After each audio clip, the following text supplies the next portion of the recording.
I'm Dr. Erdal Ozkaya. Currently, I work at Morgan State University as Cybersecurity Advisor. Besides that, I'm the president for Global CISO Forum, which is under GEC initiative.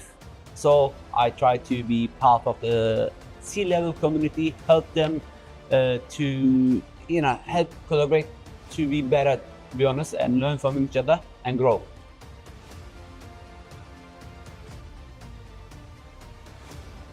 As a CISO, CISO is not just the role of cybersecurity.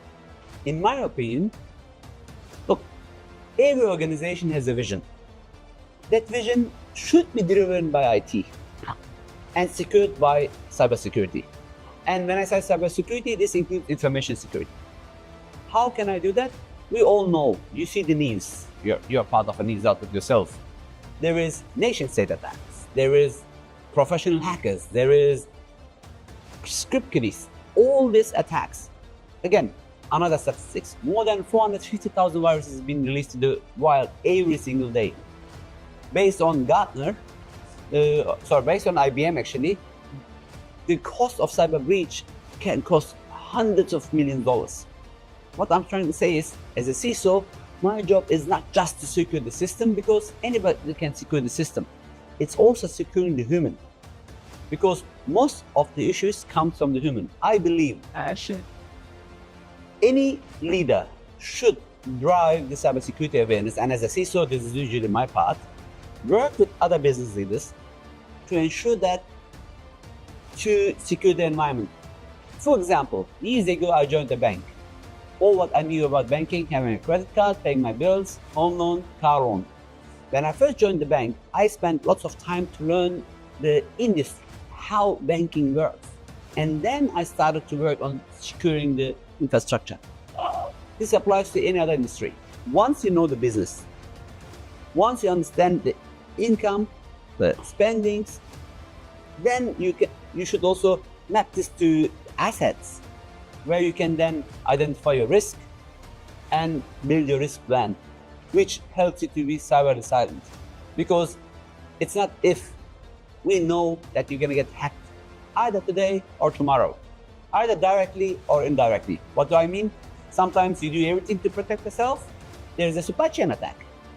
Sometimes you do everything to protect yourself, your bank gets hacked as a result, or your government gets hacked. As a result, your data has been released. So there is only so much thing that we can do to secure ourselves, and this is all juggling together. That's why I work as the president, I volunteer as the president of Global CISO Forum to raise the bar in every aspect, because human is number one part of cybersecurity. I hope this answered the question.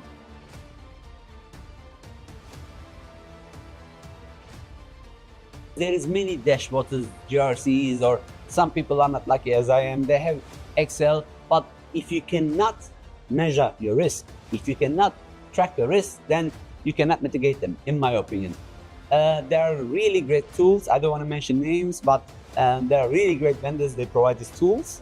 But also, if you don't have the tools, a simple risk management Excel will help you. Or if you have SharePoint, OneDrive, Google Drive in a secure way, where you can track, this is really important. As long as you can track, is better. Of course, the dashboard, clicking, looking at the ROI, looking at the attacks, looking at what's from the SIEM, looking out what is the current status of the endpoint, the firewalls, will be the ultimate goal.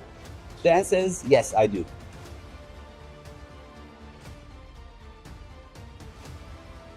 AI. Let's start with AI.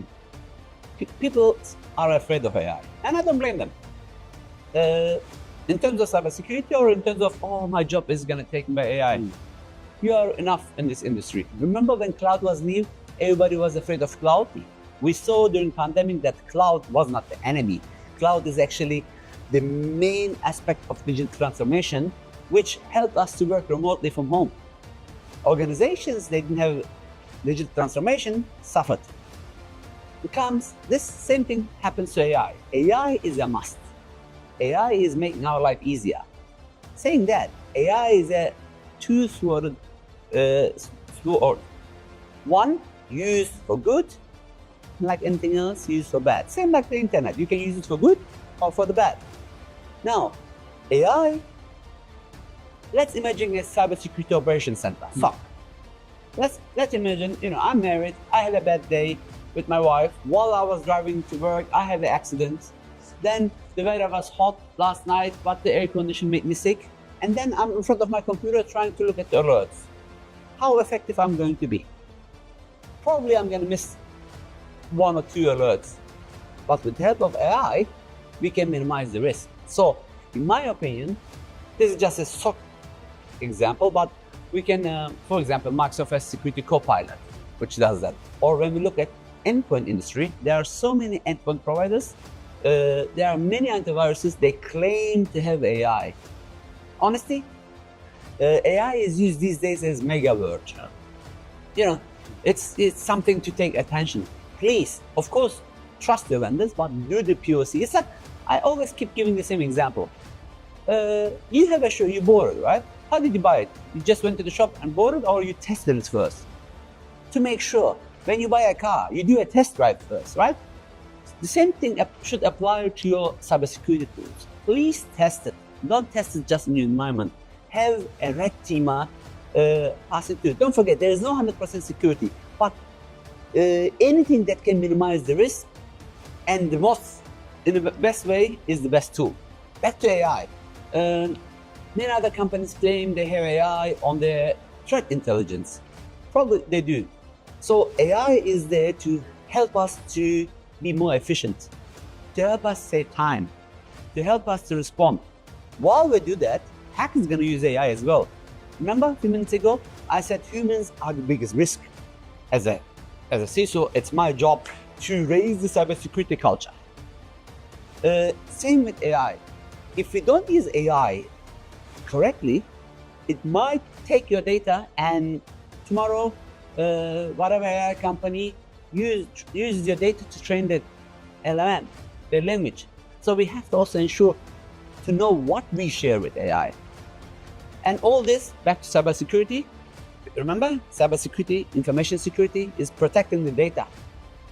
When it comes to ransomware, same thing applies to ransomware. If we can back it up beforehand, then if we employ the right tools, we can minimize the attack vector and hopefully be more secure. Final question. Tell me a bit about the Sentinels talk show. You're bringing CISOs from all the world together. Thank you. Sentinel talk show, people can go to YouTube at Sentinel talk show or to my private channel or Spotify. It's part of Global CISO Forum where we interview, actually when I say we, the JC team and I, we invite guests, most of them CISO. We had Lyft CISO, we had some financial institution CISO, we had some cybersecurity architects in the fields, we had a Microsoft AI engineer. So we invite this audience to tell us, no vendor, only what C-level needs to know or whoever wants to be C-level. It's all about learning from each other. Yes, you can go buy my book, read 300 pages, or you can watch that video, get the summary of what you need to know. I believe it's a good talk show. We had so far really wonderful feedback, and I encourage everybody to watch it. Thank you for asking.